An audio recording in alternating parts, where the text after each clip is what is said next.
नमस्कार दोस्तों, स्वागत है आपका कंपटीशन बंसल बाबा यूट्यूब चैनल पर। आज हम आपको डिक्टेशन नंबर 87 देने जा रहे हैं। उससे पहले आपको बता देते हैं कि अब धीरे धीरे एग्जाम की डेट्स आने लग गई है, तो ध्यान रखें। हाई कोर्ट की डेट भी कभी भी आ सकती है, तो अपनी तैयारी बढ़ा दें, डिक्टेशन लेते रहें। जो भी हमारी डिक्टेशन पूर्व में दे दी गई है उनका भी प्रैक्टिस में लाते रहें, उनकी प्रैक्टिस करते रहें। तो चलिए, आज का डिक्टेशन नंबर 87 जो कि हम आज स्पीड परिवर्तित करके दे रहे हैं, मतलब आज हम आपको स्पीड का फ्लैक्चुएशन करेंगे। तो ध्यान रखें, सभी लोग लिखने का प्रयास करें। डिक्टेशन स्टार्ट होगा 5 सेकेंड बाद। नेल्सन मंडेला ने कहा कि शिक्षा सबसे शक्तिशाली हथियार है जिससे आप दुनिया में बदलाव ला सकते हैं। विराम। बदलाव दुनिया की एक निरंतर प्रक्रिया है। विराम। बदलाव की प्रक्रिया वैज्ञानिक स्तर पर नवाचार कहलाती है। विराम।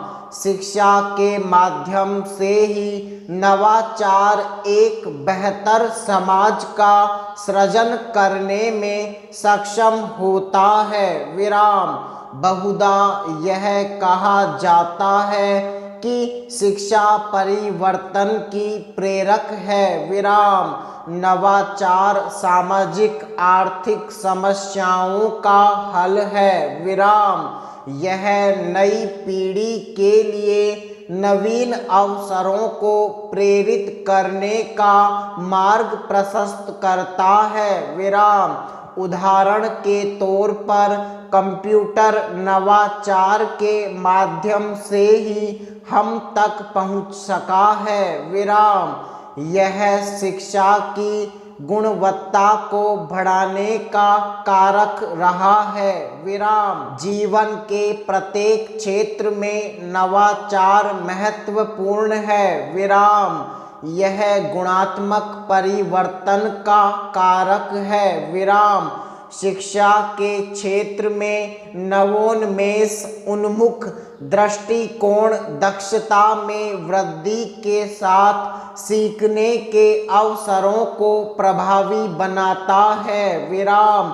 इसके माध्यम से जिन कौशलों को प्राप्त कर सकना संभव होता है, विराम, उसमें सृजनशीलता, सृजनात्मकता, कल्पनाशीलता, समीक्षात्मक व्यवहार आदि शामिल हैं। विराम। इन कौशलों में वृद्धि के लिए उद्यम आधारित शिक्षा को बढ़ावा देना जरूरी है। विराम। सरकार शिक्षा के क्षेत्र में नवोन्मेष को प्रभावी बनाने के लिए नीतिगत फैसले ले सकती हैं, जिससे इसे उद्देश्यपरक बनाया जा सकता है। विराम। हाल के वर्षों में सरकार ने विद्यालय शिक्षा के क्षेत्र में कई ऐसे कदम उठाए हैं जो नवाचार को प्रोत्साहित करने में सक्षम हैं। विराम।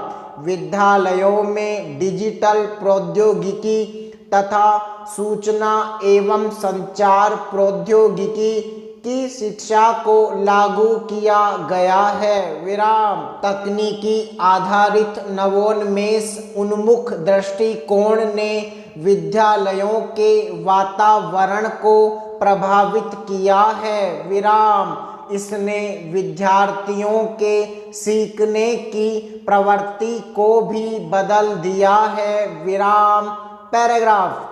भारत सरकार ने उच्च शिक्षा के क्षेत्र में नवोन्मेष उन्मुख दृष्टिकोण को प्रोत्साहन देने के लिए इनोवेशन सेल का गठन किया है तथा प्रत्येक वर्ष नवाचार उपलब्धियों के लिए अटल रैंकिंग जारी करने की शुरुआत की गई है। विराम। इस रैंकिंग के माध्यम से देश में उच्च शिक्षा संस्थानों में प्रतिस्पर्धात्मक माहौल पैदा किया गया है। विराम।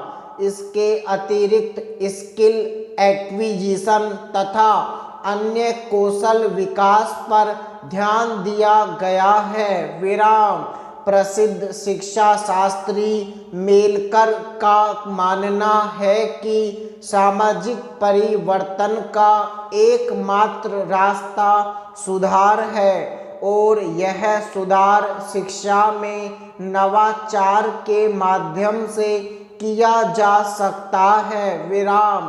राजनीति, अर्थव्यवस्था, समाज तथा प्रशासन के क्षेत्र में बदलाव तथा नए विचारों के समस्या समाधान के लिए शिक्षा एकमात्र साधन है। विराम। भारत विश्व में सर्वाधिक युवा जनसंख्या वाला देश है, जिसके माध्यम से शिक्षा के क्षेत्र में विस्तृत अवसरों को स्थान दिया जा सकता है। विराम। शिक्षा के क्षेत्र में गुणवत्ता की कमी को समाप्त करने में भी यह वर्ग सक्षम है। विराम। यह अनिवार्य है कि शिक्षा के क्षेत्र में उत्पन्न विशिष्ट समस्याओं की पहचान करते हुए उसके समाधान के लिए नवोन्मेष उन्मुख दृष्टिकोण के माध्यम से नवीन विचारों को समाधान की प्रक्रिया में शामिल किया जाएगा। विराम। भारत में उपस्थित मानव संसाधन को ध्यान में रखते हुए शिक्षा के क्षेत्र में नवोन्मेष उन्मुख दृष्टिकोण को अपनाना देश के तीव्र तथा समावेशी विकास के लिए संभव प्रक्षेपण पथ है। विराम समाप्त।